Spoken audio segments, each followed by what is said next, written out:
Tare da sallama masu kallon mu barkanmu da haka barkanmu da saduwa da ku a cikin wannan aji inda za mu gabatar muku da yadda ake kirkiran shago na yanar gizo-gizo wanda aka fi sani da online shop a turanci.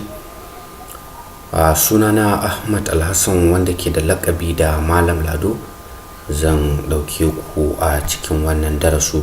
A cikin wannan darasu ga abin da nake nufin za mu kirkira ne da ku kamar yadda kuke gani a yanzu haka.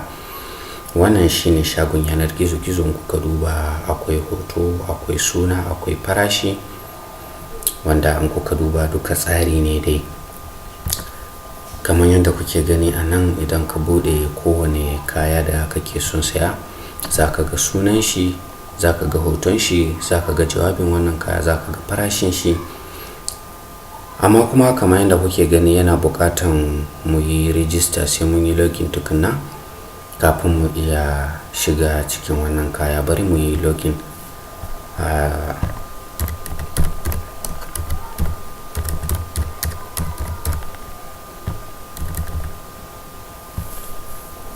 To kamar yadda kuke gani yanzu mu yi login. Kowane irin kaya za mu iya sashi a cikin kwandonmu. Misali ga wannan kaya za ku ga add to cart a maimakon login ɗazun da ba mu yi login ba. Idan muka yi adding to cart za ku ga cewa katin namu ya buɗu, kuma idan kuka duba sama nan za ku ga sunana ne ko kuwa sunan wanda ya login ne, Halilu, da alaman guda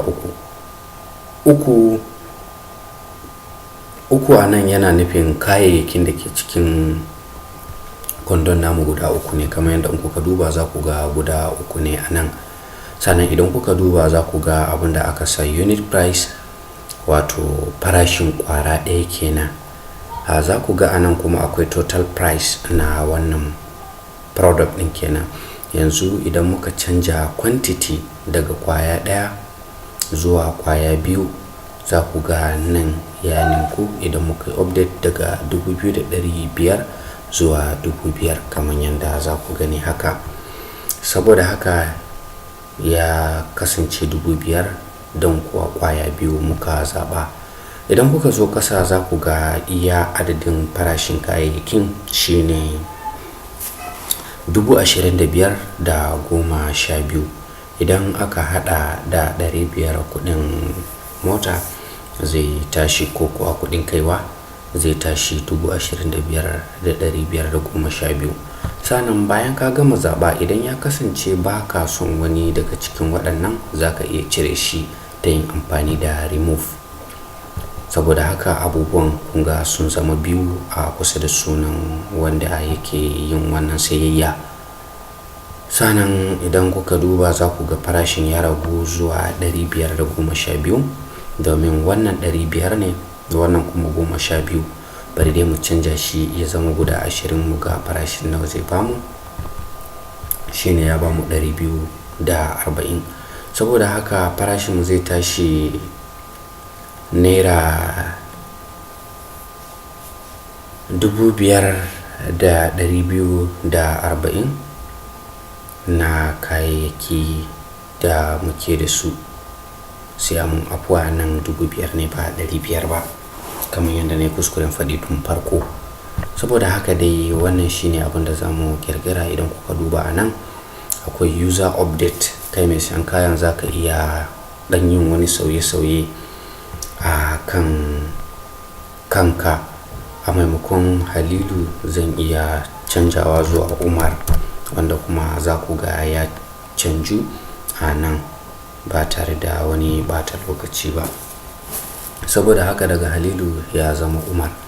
Za ku ga kalmar logout a nan, wanda yake nufin ka fita daga ciki kwata-kwata. Bayan haka za ka yi logout. Wannan su ne abin da za mu kirkira ne da ku. Idan kuka duba a nan akwai wani abin da ake kira category. Mun gajarce kalmar zuwa category saboda kar ya zama yayi yawa. A cikin nan akwai abubuwa daban-daban. Watch ga masu jin turanci shine agogo, wanda iya agogo ne a cikin wancan gurin. LCD shi ma iya LCD ne, wato irin tv nan da ake makalawa a jikin gini.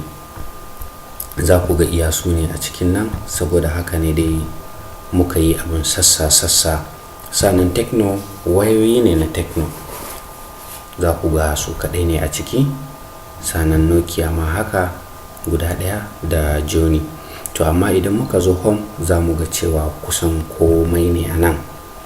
Saboda haka ni da ku ne za mu ƙirƙiri wannan abun kamar yadda kuke gani daga farkon shi har ƙarshen shi. Domin ƙirƙiran wannan abun, wannan shago na sayayya, muna buƙatan zam da shi za mu yi amfani, domin a nan ne za mu ajiye sansanin adana bayananmu wanda aka fi sani da database. Idan kuka je kuna da intaneti, za ku je ku tambayi kamfanin matambayi baya bata da wannan sunan kawai, sannan ku nemi download sai ku yi downloading nashi. Akwai wannan tsohon yayi ne, akwai sabbin yayi wanda aka sako su 'yan kwanakin bayan nan, za ku yi downloading nasu. Sannan za mu buƙaci manhajar DW wanda ake kira Dreamweaver a turanci daga kamfanin Microsoft, waɗanda za mu yi amfani da su matuƙa gaya. Sannan za mu buƙaci W3 School, wanda wata makaranta ce da ke girke a yanar gizo-gizo, wanda take karantar da kusan komai da ya shafi yadda ake ƙirƙiran shafin yanar gizo-gizo, domin za mu yi amfani da su a wannan hanya ko waninta. Saboda haka dai idan kuna biye da mu, abin da za mu ƙirƙira kenan ni da ku. Bayan da kuka riga kuka downloading na zam, sai ku yi installing nashi. Ne a inda na sanawa shine a desktop. Sannan za ka buɗe zam ɗin, za ku ga wasu foldoji daban-daban anan. A dukkanin cikin foldojin nan abu ɗaya muke bukata shine hdoc. Ku nemo inda hdoc yake, sannan ku buɗe shi. Abin da ya sa hdoc shi kaɗai ne wanda asali wato browser zai buɗe shi, kamar irin su Firefox da irin su Google Chrome za su iya buɗewa. Sannan za ka ƙirƙiri sunan abin da kake so ka ƙirƙira, domin abin da za mu ƙirƙire shi ne a kwamfuta, ba wai a intaneti ba tukunna. Saboda haka mun sa masa suna shago. Za ka buɗe shagonka, babu komai a ciki, amma bari ba ku misalin abin da nake nufi, bari ku gani. Za mu zo nan, misali mu rubuta localhost.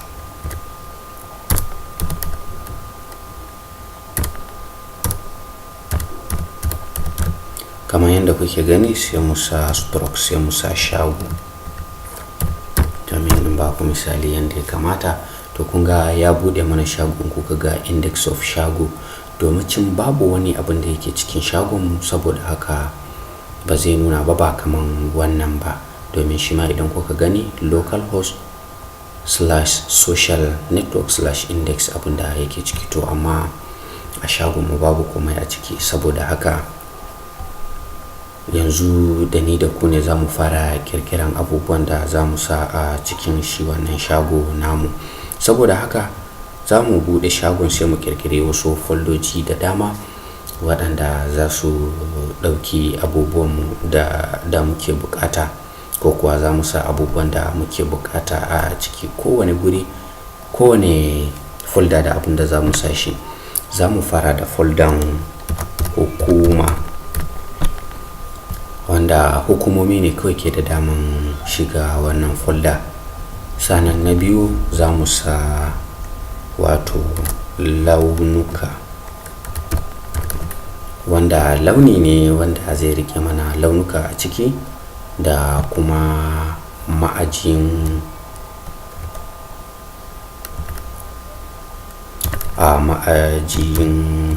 hotuna.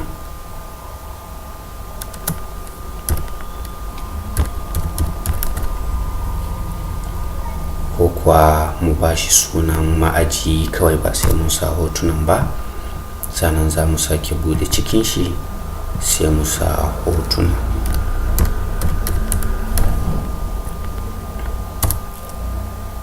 Na gaba za mu kirkiri wani folder mu bashi suna mahaɗa.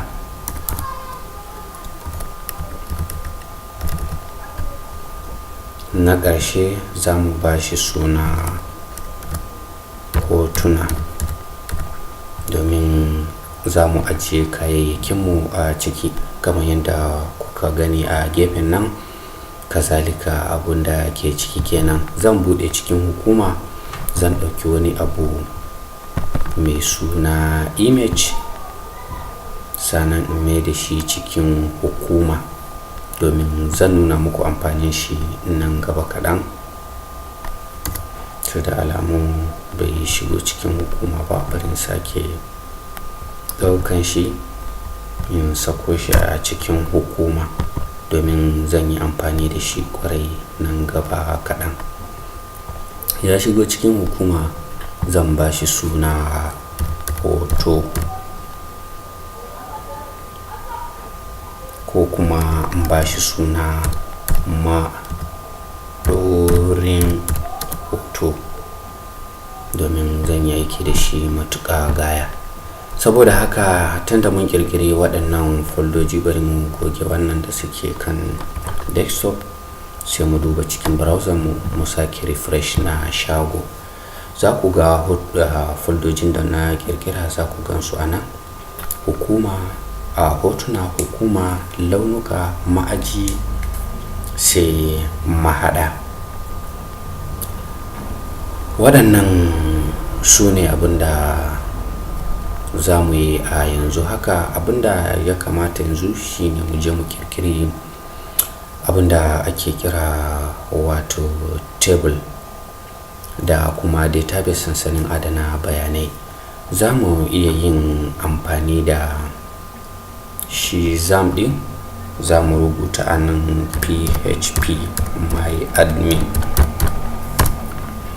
domin mu iya kirkiran abinda muke so a cikin shi ainihin database din. To idan kuka gani, za ku ga cewa a nan akwai database da dama. Akwai Lado, akwai Malam Lado, akwai su dai da sauransu. Akwai Shahu, akwai social network, waɗannan suna kirkira saboda wasu ayyukan na daban. Amma sauran da ban kira sunansu ba, su asali sun zo ne da shi a ZAMP din. Saboda haka dai a kan shi za mu yi aiki, amma domin sauƙaƙa aiki na fi son yin amfani da Navicat. Ba tare da bata lokaci ba, za mu buɗe Navicat namu mu fara aiki a kan shi. Mun buɗe shi, za mu buɗe cikinsa sai mu dubo ina shago yake. Za ka iya kirkiran database naka ta connection, sai ka yi right click, sai ka zo ka nemi database a nan. Na riga na kirkire shi, saboda haka zan bude shago. Na bude shi, zan zo nan sai in ce new table. Sai dai kada ku manta da abu guda: bayan da kuka gama kirkiran shi ainihin ZAMP, bayan da kuka gama installing na ZAMP naku, za ku zo window ku nemi inda ZAMP din yake kamar yadda kuke gani yanzu haka. Sai ka yi double click na ZAMP din domin ka bude shi, ka yi starting nashi. Sai ka zo nan, za ka ga start, sai ka danna start. anan ma ka danna start, ko baka bude sauran ba ya wadatar, domin haka ne kawai zai iya baka dama ka iya wato ainihin shigowa nan gurin kamar yadda kake so. Ka rubuta localhost har ka zo ainihin shagon, domin idan wannan ZAMP baya aiki ba za ka iya accessing ba. Haka shi ma Navicat naka ba zai yi aiki ba. Bari in tsaye da shi in gwada muku yadda abin yake. Saboda haka za ka ga error ne, domin kuwa ZAMP naka baya aiki, domin akan shi ne muke aiki, shine localhost din namu. Saboda haka sai ka sake yin starting nashi, ka sake yin start na wannan, to nan kam zai yi aiki yanda ya kamata. Kun gani ko? To to haka shi ma navigate din in baka bude ainihin zam naka ba ba za ka samu daman yin aiki da shi ba, sai a mai da hankali sosai da sargaggen da ke ciki. Saboda haka za mu kirkiri sabon table.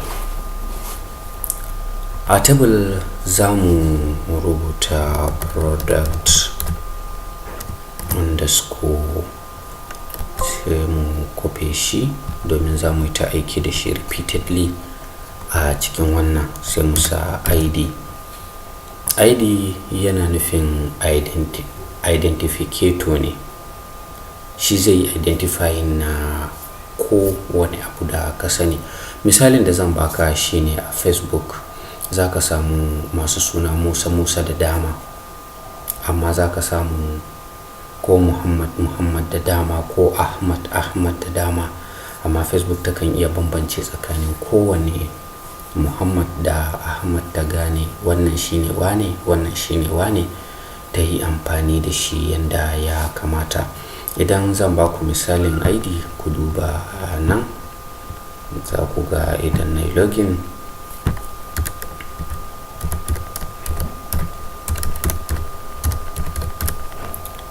za ku ga misalin ID a nan. Za ku ga kowane product yana da ID shi. Yanzu wannan joining yana da ID 1, sanan wanda ke biye yana da 10, 24, 15, 9, 8, 7 da dai sauransu. Wannan shine ake kira ID, wanda zai yi identifying na product din, zai gane wani product muka sa. Za mu ba shi type shine int. Int yana nufin integer.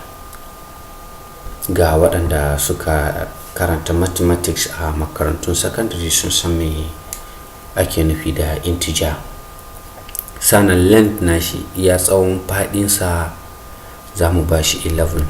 11 a ɗan ƙanƙanin misalin da zan baku da 11 shine za mu ce 1, 2, 3, 4, 5, 6, 7, 8, 9, 10. Daga 1 daga 1 zuwa 9 shine 1 a cikin 11 din nan. Daga 10 zuwa 100, daga 10 zuwa 99 shine 2 a cikin 11 din nan. 100 daga 100 zuwa 10,000 shine 3 a cikin, shine 4 a cikin 11 din nan. Misali, daga 1 zuwa 9 shine 1, daga 10 zuwa 99 shine 2, daga 99 zuwa 199 shine 3, 1000 shine 4. Ina fata kun fahimci me nake so in faɗa muku har wannan 11 din ya ƙare. Za ka yi ta lissafin wannan nan guda nawa, guda 4 shine 11 din nan. Idan ka ƙara zuwa 10,000 5 kenan. Idan ka ƙara zuwa 100,000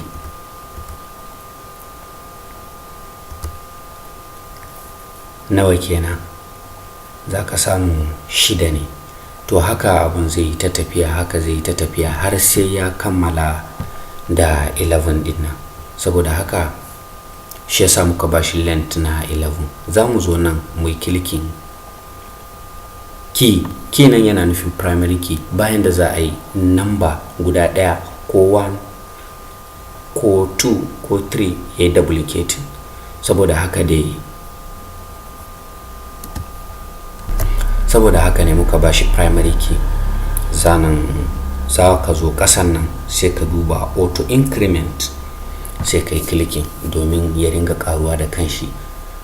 Duk lokacin da ka sa product ɗaya sai ya zamana ya ƙaru da kanshi ba wai sai ka ƙara shi ba.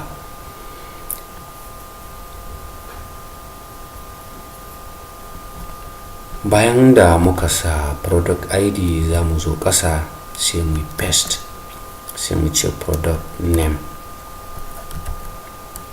sai mu ce name,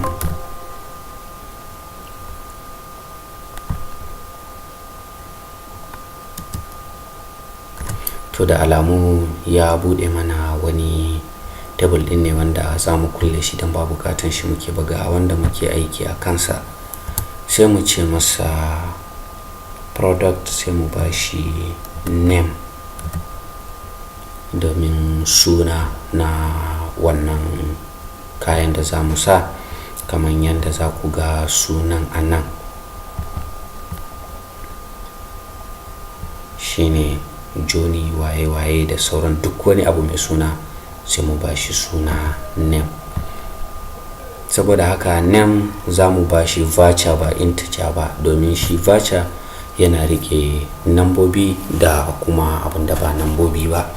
Saboda haka a sunan za mu ba shi voucher, za mu ba shi length, tsawo na kwaya 100. Kamar yadda na muku jawabi a length na wannan mun ba shi 11, wannan kuma mun ba shi 100.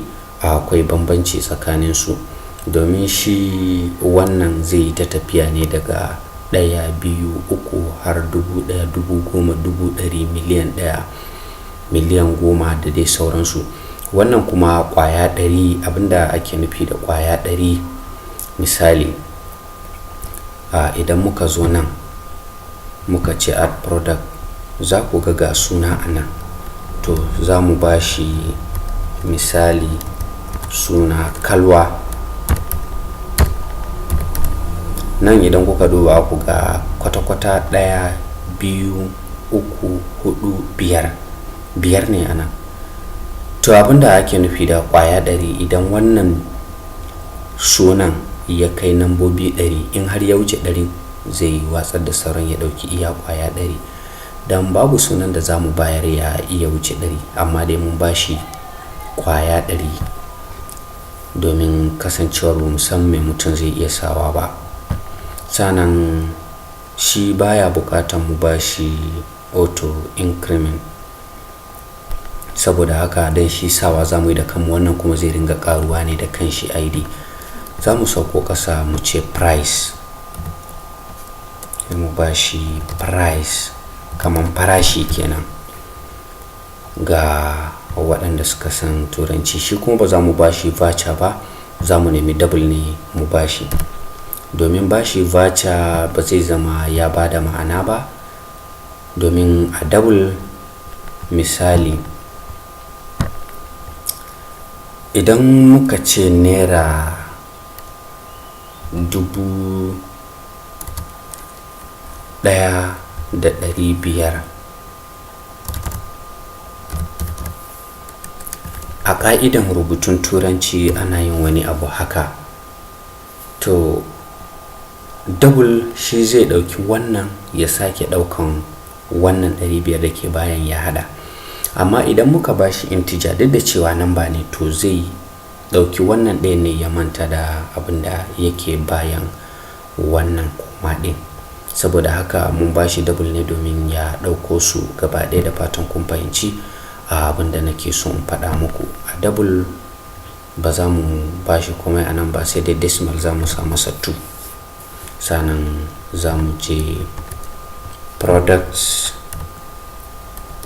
category,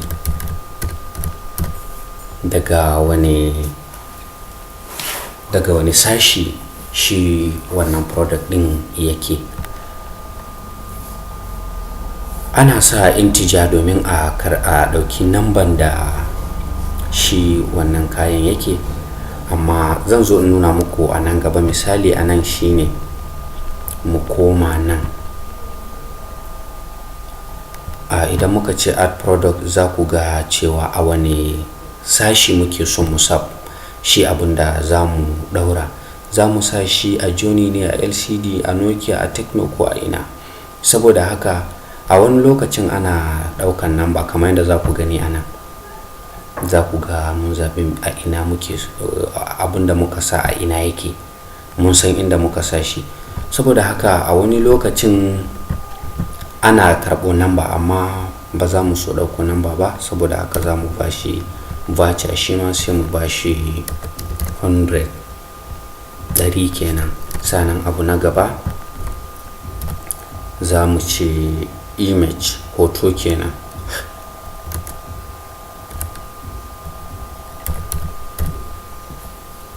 Hotuna za mu ba shi text, saboda ba mu san text, ba sai mun ba shi length ba, saboda ba mu san adadin abinda muke so, ba mu san adadin rubutun da za mu samu a karkashin text ba. Sannan abu na gaba za mu ba shi description.